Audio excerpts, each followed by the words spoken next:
সর্বমিত্র চাকমা। সে ডাকসুর কোনো একটা মনে হয় পদে সে আছে, এবং আমি এই ছেলেটাকে শুরুর থেকে যতদিন দেখলাম অবাক না হয়ে আসলে পারি নাই যে একটা নৃগোষ্ঠীর ছেলে এত নিম্নমানের, এত নির্দয়, নিষ্ঠুর, এত বেপরা কিভাবে হয়। আমি খুব অবাক হয়েছি, খুব অবাক হয়েছি, কারণ আমরা জানি যে আমাদের বাংলাদেশে আসলে নৃগোষ্ঠীর যারা আছেন আর কি একটু অবহেলিতই থাকেন, কারণ তাদের কালচার, তাদের মানে সব কিছু একটু আলাদা থাকে, ডিফারেন্ট থাকে। আমাদের সাথে ওভাবে মানে মেলামেশাটা কম হয়। তারাও এখন হয়তো বা অনেক বেশি তারা শিক্ষার সাথে জড়িত। একটা সময় ছিল এত বেশি আমরা দেখতেও পেতাম না যে তারা বিশ্ববিদ্যালয়ে লেখাপড়া করতে আসছে। কিন্তু আমাদের সময়ও যে কয়জনকে দেখেছিলাম, আমার আসলে সাবজেক্ট ছিল অ্যানথ্রোপোলজি। আমাদের বিশ্ববিদ্যালয়ে হয়তো ওভাবে যাদেরকে চিনতাম যে হ্যাঁ তারা হচ্ছে নৃগোষ্ঠীর কোনো মানে সম্প্রদায়ের কোনো ছাত্রছাত্রী, এত মানে কি বলবো নরম মনের ছিল তারা, এত মানে মানবিকতার একটা উদাহরণ বলা যায়। মানে তাদের ব্যবহার এত নমনীয়তা, ভদ্রতা, সভ্যতা প্রকাশ পায়। এবং আমাদের পরিচিত ফ্রেন্ড সার্কেলও অনেকে আছে মানে এত অমায়িক, তাদের ব্যবহারে মুগ্ধ হয়ে যায়। কিন্তু আমার খুব জানার ইচ্ছা, এই সর্বমিত্র চাকমা এ আসলে কোন পরিবার থেকে উঠে আসা? তার পারিবারিক আসলে পরিচিতিটা কি? পরিবার যদি নষ্ট না হয়, পরিবার যদি ঠিক না হয়, তখন গিয়ে এরকম একটা সন্তান জন্ম হতে পারে, হ্যাঁ?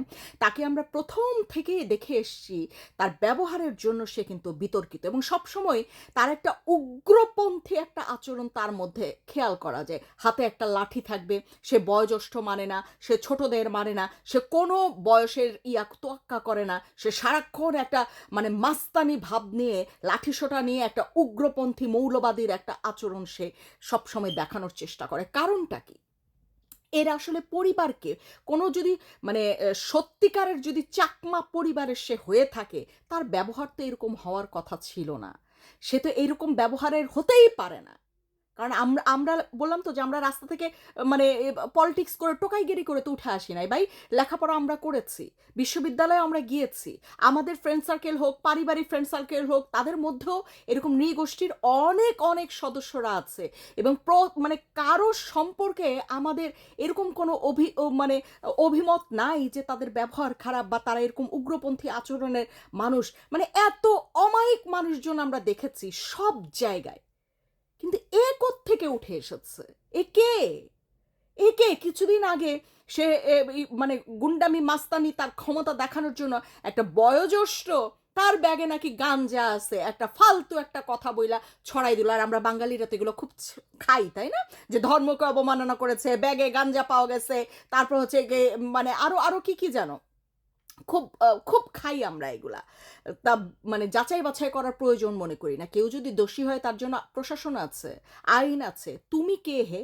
তুমি তো ছাত্র। তুমি ছাত্র মানে তুমি বিশ্ববিদ্যালয়ে লেখাপড়া করবা, ছাত্র ছাত্রীদের সাথে জড়িত কোনো সমস্যা হইলে সেগুলো সমাধান করার চেষ্টা করবা। এই লোকটাকে কি সরাসরি কাউকে গাঞ্জা দিতে দেখেছিস? এই জারজের বাচ্চা, এই লোকটা কি কাউকে কাউকে মদ দিতে দেখেছিস? এই লোকটা কোনো মেয়েকে ধর্ষণ করতেছে দেখেছিস? নাকি তোদের মতন কাউকে বলাৎকারের প্রস্তাব দিয়েছে? কোনটা? কিন্তু সেই তখন আমি তার ভিডিও করব চিন্তা করেছিলাম, তারপরে কেন যেন রুচিতে আসে নাই। কারণ ওই যে বললাম যে আশেপাশে নৃগোষ্ঠীর কারো মধ্যে এরকম উগ্রবাদী আচরণ আমার আসলে লক্ষ্য করাই হয় নাই, দেখিই নাই। তাই আমি আসলে মানে বুঝে পাচ্ছিলাম যে এটা কি আসলেই সে কোনো নৃগোষ্ঠীর থেকে আসা, নাকি আসলে কোনো উগ্রবাদী মৌলবাদী পরিবারের সন্তান। চেহারা হয়তো একটু হয়ে গেছে অন্যরকম, তাই না? কারণ আমাকে দেখলেও অনেকে মনে করে যে আমি চাইনিজ হইতে পারি, ব্যাপারটা এইরকম। তো তার ব্যবহার দিনের পর দিন সে বিতর্কিত হয়েছে শুধুমাত্র তার ব্যবহারের জন্য।